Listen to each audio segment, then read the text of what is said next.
Why does inflation happen? The core logic.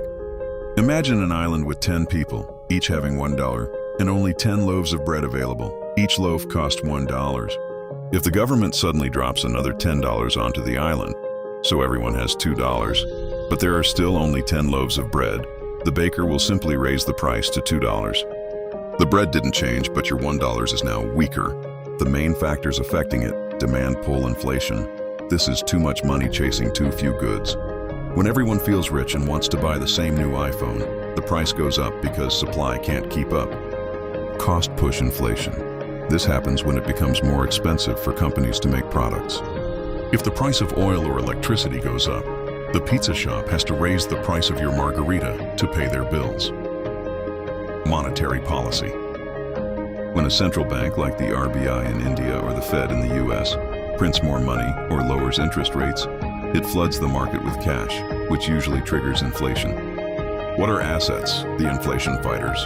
An asset is anything that puts money in your pocket or increases in value over time. Not all assets handle inflation the same way. Here are the main types. A. Paper assets, equities and bonds. Stocks. You own a piece of a company. As prices rise, companies often raise their prices, meaning their profits, and your stock value, can keep up with inflation. Mutual funds, index funds, a basket of many stocks, lowering your risk by spreading it across the whole market. B. Real assets, physical things, real estate, land and buildings. This is a classic inflation hedge because as the cost of living goes up, so do rents and property values.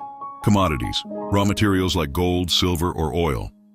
People flock to gold during high inflation because it has intrinsic value that doesn't depend on a government's currency. C. Fixed income, the safety assets. Bonds, FDs.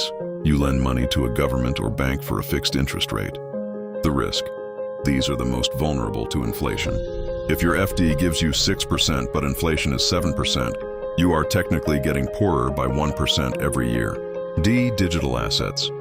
Bitcoin, crypto, often called digital gold.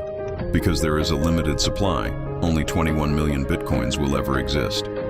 Unlike cash, a government can't just print more of it.